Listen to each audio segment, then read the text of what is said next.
오늘은 하나님의 자녀는 권세가 있다라는 제목으로 함께 말씀을 나누겠습니다. 이 설날쯤 되면 많은 언론에서 이런 얘기들 합니다. 한국의 이 인구를 세대별로 이렇게 호칭하는 별명을 붙이는 기사들을 많이 보게 됩니다. 물론 이제 해방 때, 해방 세대, 해방둥이 혹은 전후 세대라는 말도 있지만 가장 유명한 별명 중에 하나는 바로 베이비 부머 세대가 아닐까 생각이 듭니다. 이 영어로 붐이라고 할 때는 마치 폭탄이 터지는 그런 의성어를 가장한 의태어 같은 것인데요. 어린 아이들이, 아기들이 폭발적으로 많이 태어난 세대를 우리가 베이비 부머라고 하죠. 미국에도 있고요, 우리 한국에도 있습니다. 1955년생부터 1963년생을 가리키는 말로 이 베이비 부머 세대의 여러 가지 특징을 얘기하죠. 이들은 처음으로 대학을 간 세대, 또 대한민국의 고속화된 경제 성장을 견인했던 세대, 그리고 이제는 이들이 은퇴하면서 대한민국이 이전에 생각하지 못했던 신노년을 발견하는 이런 세대의 주역이 바로 이 베이비 부머 세대다, 이런 얘기합니다. 그런데 그 다음 세대가 되는 60년대 생들이 있습니다. 1961년부터 60년부터 69년까지의 세대를 뭐라고 하느냐, 이들을 386 세대라고 하는 의미를 붙인 적이 있었습니다. 한참 된 말이죠. 다분히 정치적 성향을 가지고 있는 말이기도 하고요. 이들은 60년대에 태어나서 80년대 학번으로 살았으며, 중요한 건 맨 앞에 붙은 3자라고 생각이 드는데요. 이들은 대학을 다닐 때는 학생운동을 주도했고 30대가 되어서는 실제적인 정치의 주역으로 나섰던 거의 마지막 세대가 아닌가 생각이 듭니다. 또 하나, 그 다음 70년대생들이 있습니다. 70년에서부터 80년생, 이들은 이 10년 어간에 있는 사람들은 소위 말해 X세대로 불렸던 사람들입니다. 조금 다른 정치적인 의미보다는 다분히 좀 자본주의적 성향의 별명이 붙었는데요. 지금도 제가 기억하는 게 90년대 중반에 당시에 20대였던 이병헌이라는 배우가 화장품 모델을 하면서 나는 사는 게 달라 X세대 했던 기억이 납니다. 이 중에 우리 대한민국 사람들을 연도수대로 출생 연도별로 놨을 때 제일 많은 숫자를 차지하는 인원이 바로 이 안에 있습니다. 바로 1971년생들인데요. 1971년생은 전후 다 따져서 가장 인원이 많은 연도수였습니다. 출생 인원이 가장 많은 거죠. 따라서 70년대생들, 이 10년 어간은 대한민국의 평균 연령을 좌우지하는 세대이기도 합니다. 가장 많은 숫자를 10년 단위로 봤을 때 갖고 있기 때문입니다. 이들은 해외여행 자유화 1세대로 또한 개인주의 성향이 강하고 PC통신을 맨 처음에 사용했던 세대이기도 합니다. 그리고 이제 80년대 이후의 세대가 있죠. 81년부터 2000년까지 이들을 소위 말해 밀레니얼 세대라고 합니다. 한 20년 어간을 이렇게 놓고 보는데요. 이들은 소셜미디어 세대라고도 하고 외국 여행이나 외국인을 만날 때 기가 죽지 않는 세대, 백인 앞에서도 당당한 세대, 글로벌 감성을 가지고 있는 세대, 행복에 대한 것이 성장이 아닌 내가 판단하는 새로운 가치관의 세대라고도 알려져 있습니다. 자, 근데 이렇게 길게 좀 장황하게 말씀드린 이유는 바로 이제 그 다음 세대죠. 이제 올해 고등학교를 졸업하여 대학에 들어가는 아이들의 나이가 2000년생들입니다. 이제 드디어 2000년대에 태어난 사람들이 성인이 되기 시작하는 시대가 바로 이제 지금인데요. 이들을 가리켜서 X 다음 Y 다음 마지막 Z 세대라고들 이야기합니다. 이들은 밀레니엄 세대라고도 하고 밀레니엄 키드라고도 합니다. 이들은 태어날 때부터 스마트폰을 손에 쥐고 태어난 것처럼 보이는 모바일 원주민 세대이기도 합니다.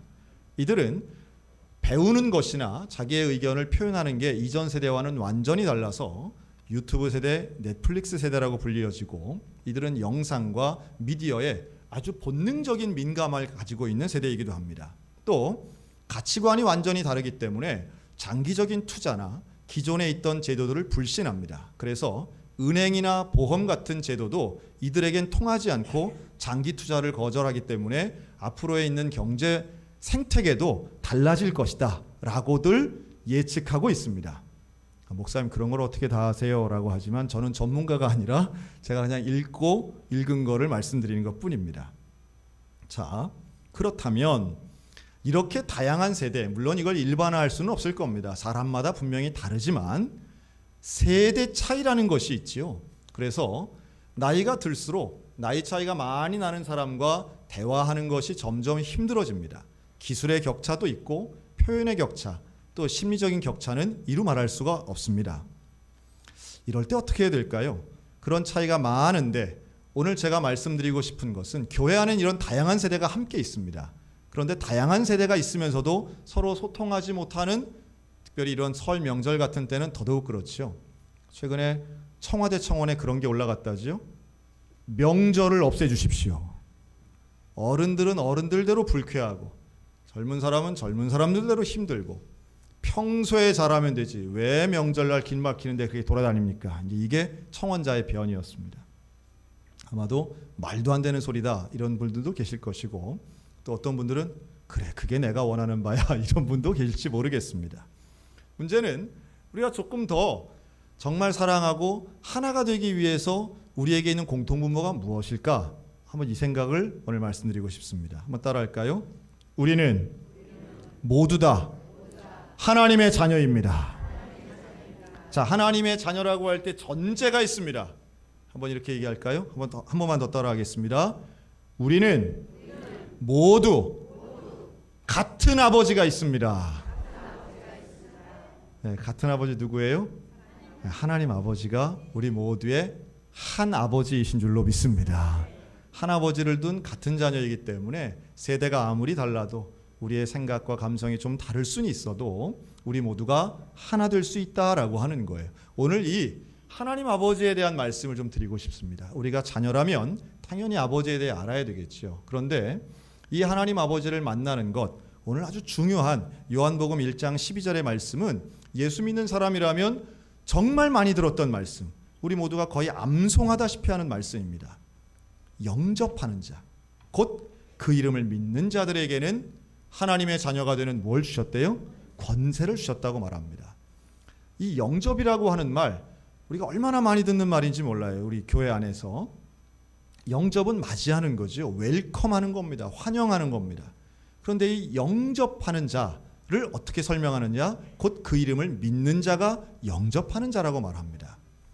그래서 단계로 보면 세 단계로 나눌 수 있는데요. 영접하고 믿고 자녀의 권세를 누리며 사는 겁니다. 그런데 이 영접이 시작인 거예요. 영접은 맞아들여야 되는 거예요.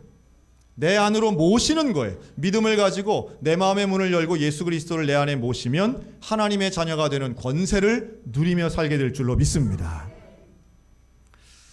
저는 그 가정신방을 가면 함께 예배를 드리고 꼭 확인하는 게 하나 있습니다. 뭐냐 하면 자녀들의 방을 제가 꼭 확인합니다. 특별히 어린아이가 있든지 사춘기 자녀가 있으면 제가 그 자녀의 방을 가서 뭐 대개는 청소를 잘 해놓긴 하시지만 가서 어떤 책이 있는지, 뭐 대개는 뭐 자습서 참고서죠. 그리고 어떤 상태로 있는지, 또 아주 가끔씩은 정말 지저분한 방도 있긴 합니다. 근데 그런 거를 제가 보고 잠깐이나마 그 아이 방 주인을 위해서 이제 기도하고 시간을 갖습니다. 한참 된 얘기예요. 대신방 때 신방을 하고 그날도 제가 같이 지도하는 아이니까요. 그 아이의 방을 보려고 이제 일어섰는데 집사님이 목사님 어디 가시려고요? 누구누구 방 좀 한번 보려고요. 그랬더니 거기는 왜 보시려고요? 그럽니다. 표정만 봐도 이미 이제 아는 거죠. 제가 다 봅니다. 보고 기도하려고 합니다. 본인의 허락을 받진 않았지만 제가 들어가지 않고 문만 열고 이렇게 한번 보기만 하겠습니다. 아주 난처해 하시는 거예요. 근데 아파트 구조가 이제 그런 것처럼 이 거실에 있으면 한번 꺾여서 이제 들어가는 그런 방이기 때문에 방이 보이지는 않습니다. 뭐 마지못해 이제 갔는데 제가 꺾어서 그 딸아이의 방에 딱 섰는데 깜짝 놀랐습니다. 왜냐하면 방 문에 구멍이 나 있는 거예요. 방 문에 구멍이 났어요. 깜짝 놀랐습니다. 아주 곤란해하시는 표정을 짓는 거죠. 민망해 아주 죽어요. 여러분 이미 이게 무슨 상황인지 자녀 키워보신 분들은 아시는 분들 많으실 거라고 생각이 듭니다. 자, 몇 주 전에 일이 발생한 거죠. 뭐 얘기하고 대화하는 중에 아빠가 질문한 거에 이 딸이 틱틱댄 거예요. 툴툴댄 거예요. 되게 아빠들은 부모님들이 어디서 기분 나쁘냐면 눈빛에서 기분이 나쁘죠. 말투가 있습니다. 애가 방 안으로 들어갑니다. 방으로 들어가는 것까지는 좋은데 방문을 어떻게 해요? 잠궈요. 되게 부모와 자녀의 갈등이 시작되는 시점이 언제냐라고 저에게 물어보신다면 아들과 엄마의 시점, 이 갈등의 시점은 아들이 엄마보다 키가 커지는 순간이고요. 아빠와의 갈등의 시점은 들어가서 문꼭지에 문을 잠그면 딸깍하는 그 소리가 나는 순간부터 갈등은 시작됩니다. 요즘 문은 그게 없습니다. 요즘에 새로 지은 아파트는 대개 뭘로 열 수 있냐면 젓가락 하나면 다 열 수 있습니다. 그런데 옛날 집들은 옛날은 아니지만 어쨌든 그 문고리에 이렇게 잠금 장치가 있는 그 딸깍 소리, 이거에 아주 분노하시는 분들이 의외로 많습니다. 그러면 이제 서서 얘기하죠. 열어. 문 열어. 딱 그럽니다. 그럼 안에서 뭐라 그래요? 못 열어. 그럽니다. 대개는 짧고 단호하고 분명하게 크게 얘기하죠. 낮은 소리로. 문 열어. 못 열어. 안 열어. 못 열어. 그러면 그 다음 거의 대부분 순서가 하나, 둘, 셋 나옵니다. 그 다음 어떻게 됐을까요? 거긴 왜 구멍이 뚫렸을까요? 네. 그 아버지가 최선을 다해서 문을 열려 노력한 흔적이었습니다.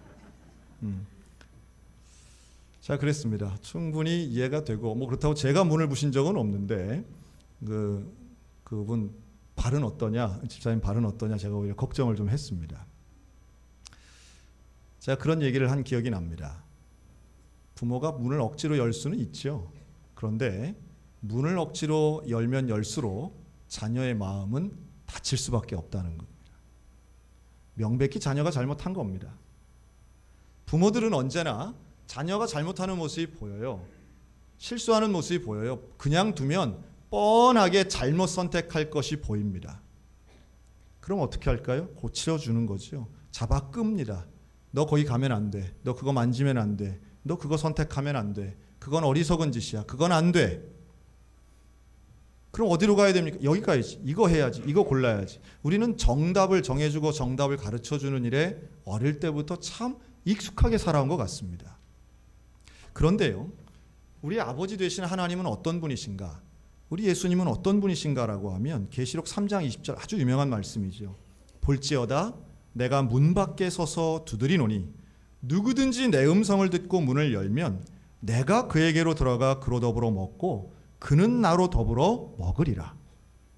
우리 예수님이 우리에게를 대하시는 태도가 어떠신가 하면 예수님은 문 밖에 서서 두드리시더라는 거예요. 전지전능하신 하나님이 그 문짝 하나 못 열겠습니까? 정말 들어오길 원하시는 예수님이 그냥 벌컥 열고 들어오지 않으시고 기다리신다는 거예요. 우리 아버지가, 우리 하나님 아버지는 자녀들을 무례하게 대하지 않으시는 분이라고 하는 거예요. 문을 두드리고 기다리십니다. 내가 문을 열어서, 문 안쪽에 있는 내가 그 문을 열어서 주님을 영접해 주시기를 우리 주님은 기다리시더라는 거예요. 여러분, 그 아버지를 문을 열어 영접하시기를 주님의 이름으로 권면합니다. 우리 하나님이 그런 분이시고 그런 분이 지금 문 앞에서 기다리십니다. 주님을 영접한다는 것, 자녀로서 그분을 맞아들이는 일이에요. 믿음을 가지고 맞아들이는 일이에요. 맞아들이면 내가 자녀라고 하는 사실을 깨닫게 되는 거예요. 자녀의 권세가 내게 있음을 깨닫는 사람의 시작은 예수 그리스도를 영접하는 일입니다. 주님이 말씀하세요. 너희는 무엇을 먹을까? 무엇을 입을까? 염려하지 말라. 염려하지 말라. 여러분, 염려하지 않는 것이 우리 하나님의 뜻인 줄로 믿습니다. 걱정하지 말라는 거예요. 왜 그렇습니까? 하나님께서 책임져 주신다라고 하는 말씀이에요. 아이고 목사님, 그래도 힘든데, 그래도 막막한데. 그렇죠. 여러분, 부모의 마음은 자녀들이 염려하고 걱정할 때마다 참 안타까운 게 많아요. 날 믿어라. 부모를 좀 믿어라. 내가 다른 건 몰라도 너는 책임진다. 이게 부모의 마음 아니겠어요? 하나님의 마음도 우리가 똑같아요. 자녀들을 향하여 나의 말을 믿으라는 거예요. 왜 예수님을 영접하는 사람에게 믿음이 필요한가? 우리가 하나님을 향해서 하나님과 나 사이의 관계, 그 관계의 끈은 오직 하나, 믿음뿐인데, 그 믿음으로 하나님 말씀하시는 걸 내가 믿고 하나님이 계시다는 걸 믿고 나와 동행하신다는 걸 믿으면 우리는 담대하여 하나님이 원하시는 그 거룩한 사명 가운데 다다르게 될 줄로 믿습니다. 그 사명을 우리가 좀 가지고 아버지의 시각을 가지고 살아가는 거예요. 자, 그러면 우리에게 놀랍게도 자녀의 권세가 주어집니다. 여러분, 이 자녀의 권세를 좀 이해하기 쉽게 한 문장으로 표현하면 저는 이렇게 말하고 싶어요. 아버지의 것이 다 내 것 되는 권세입니다. 부모님이 돌아가시면 그 남아있는 재산을 상속받을 경우가 있습니다.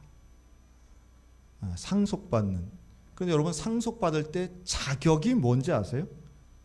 상속받을 사람은 뭐 대학을 나와야 된다. 상속받는 사람은 연봉이 얼마야 된다. 상속받는 사람은 뭐 어때야 된다. 여러분, 이런 자격이 없어요. 상속자의 자격은 오직 하나입니다. 혈육이냐 자식이냐 이거 보는 거예요. 가족이냐 이거 보는 거예요. 하나님께서 우리에게 자녀의 권세라고 할 때, 내게 있는 모든 것을 너에게 유업으로 준다, 상속한다라고 할 때 조건은 오직 하나예요. 하나님의 자녀라고 하는 겁니다. 사랑하는 성도 여러분, 우리는 하나님의 유업을 상속받는 하나님의 자녀임을 믿으시고 그 자녀의 자부심 갖게 되시기를 축복합니다. 자녀로서의 자부심이 있어야 되는 거예요. 여러분, 아이들이 친구하고 놀다가 야, 이제 누구네 집 가서 놀자 그래요? 우리 집 가서 놀자. 우리 집. 그 우리 집에 가면 누구 방이 있어요? 우리 집 가서 내 방에서 놀자 이럽니다. 여러분, 그런데 그 우리 집이라고 말하는 이 아들내미가 집 살 때 돈 보탰어요? 안 보탰어요? 하나도 안 보탰어요. 자기 이 내 방이야 라고 하는데 그 내 방 꾸미는데 얘가 돈 10,000원이라도 됐나요? 하나도 안 됐어요. 그런데도 왜 그렇게 당당하고 뻔뻔하게 이건 우리 집이고 이건 내 방이라고 말합니까? 부모님의 거니까요. 부모의 거니까, 아버지 거니까 내 거라는 거예요. 하여튼 오해는 하지 마세요. 불효자의 이야기가 아니라 관계에 대한 말씀을 하는 겁니다. 하나님과 우리의 관계도 마찬가지예요. 하나님의 거가 내 거라고 하는 사실, 여러분, 이것이 믿어지면 우리는 세상을 당당하게 살아갈 수 있는 줄로 믿습니다. 세상을 창조하신 그 주님이, 인류를 구원하신 그 주님이 우리에게 모든 것을 다 주시겠다고 말씀하시는 거예요. 하나님의 걸 다 주시겠다는 거예요. 그러니 걱정하지 말라는 거죠. 여기 주님이 이렇게도 약속하십니다. 너는 고아가 아니야.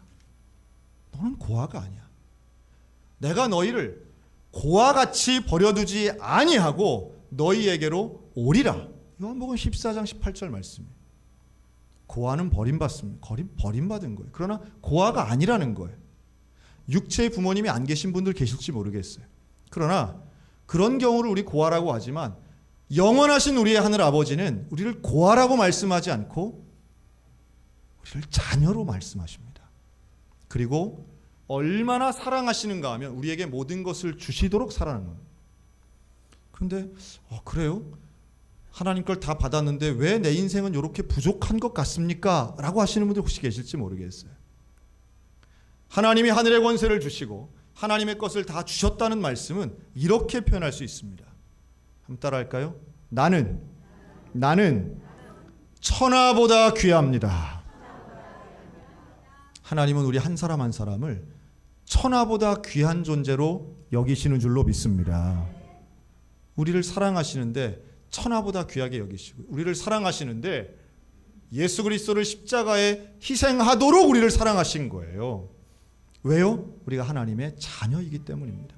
모든 걸 주시는 거예요. 모든 걸 허락하시고 우리 가운데 정죄하지 않으시고 우리를 구원하시는 그 하나님의 은혜, 여러분 이것을 믿음으로 받아들이는 하나님의 자녀들이 되셨으면 좋겠습니다. 어떤 자매가 살아야 할 이유를 찾지 못하고 자살해야 되겠다 하는 마음을 했어요. 자살해야 되겠다.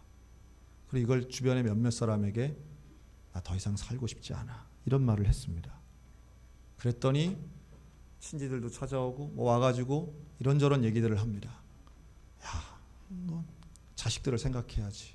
야, 너 죽으면 부모님이 얼마나 슬퍼하겠어. 막 이런 얘기들을 많이 하는 거예요. 한참 얘기를 듣다가 이 자매가 뭐라 그러냐면, 나는 아무리 생각해도 자식을 생각하건 부모를 생각하건 안 죽어야 될 이유는 알겠는데 나는 도대체 살아야 될 이유를 모르겠다는 거예요. 참 안타까운 얘기 아니겠어요?